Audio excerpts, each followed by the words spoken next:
पश्चिम बंगाल में कानून व्यवस्था चरमरा गई है। जो जनता की भलाई के लिए पैसा आता है उसकी पाई पाई को खाने का पक्का इंतजाम किया जाता है। कट मनी के नाम से मशहूर यहाँ के नेता और यहाँ की सरकार हो गई है। गरीबों की भलाई के लिए जो पैसा केंद्र से आता है उसमें भी कमीशन खाने का हर संभव प्रयास किया जाता है। भ्रष्टाचार चरम सीमा पर है। अगर भ्रष्टाचारियों के खिलाफ कार्रवाई की जाए तो ईडी की टीम पर भी पथराव, मारपीट, सिर फोड़ने का काम होता है।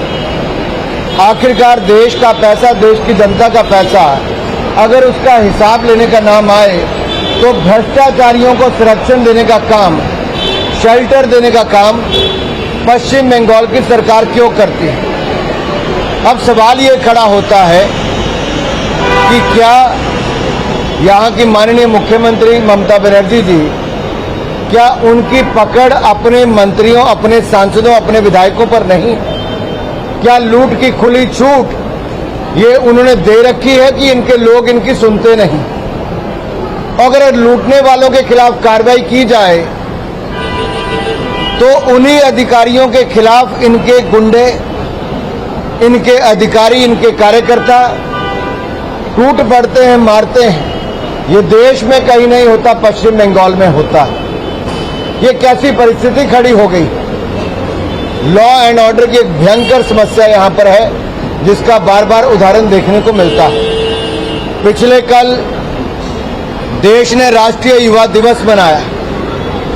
देश में कम से कम 20,000 स्थानों पर लाखों युवाओं ने स्वामी विवेकानंद जी के जन्म दिवस पर राष्ट्रीय युवा दिवस मनाया। उनसे प्रेरणा स्रोत है हम सबके। प्रधानमंत्री जी स्वयं नासिक गए थे, लाखों युवाओं को वहां से संबोधित किया। लेकिन पश्चिम बंगाल के युवाओं को राष्ट्रीय युवा दिवस में शामिल होने की अनुमति क्या नहीं मिलती? यहाँ के बच्चों को क्यों नहीं भेजा जाता? यहाँ के युवाओं को क्यों नहीं भेजा जाता? और पश्चिम बंगाल जहां पर स्वामी विवेकानंद जी का जन्म हुआ, और ये धरती तो वो है जहां पर स्वतंत्रता सेनानियों ने जन्म लिया भी, अपना बलिदान भी दिया। ये महीना बहुत विशेष है। स्वामी विवेकानंद जी का जन्म दिवस है तो नेताजी सुभाष चंद्र बोस की,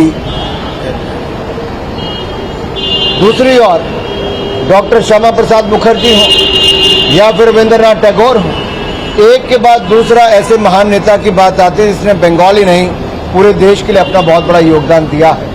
आखिरकार ये वातावरण क्यों, ये तुष्टीकरण की राजनीति ने इस वातावरण खड़ा कर दिया है कि कभी राम जन्मभूमि का अगर शिलान्यास हो तो बंगाल में कर्फ्यू जैसी स्थिति खड़ी कर दे, हिंदुओं को जश्न भी न मनाने दिया जाए। और अब हिंदू साधुओं को मारने पीटने की, उनकी हत्या तक करने का भी प्रयास किया गया।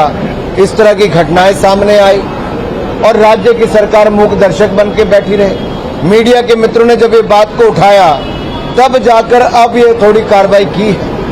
सवाल ये खड़ा होता है कि तुष्टीकरण की राजनीति पश्चिम बंगाल को कहां लेकर जा रही है और आखिरकार ये हिंदू विरोधी सोच क्यों है?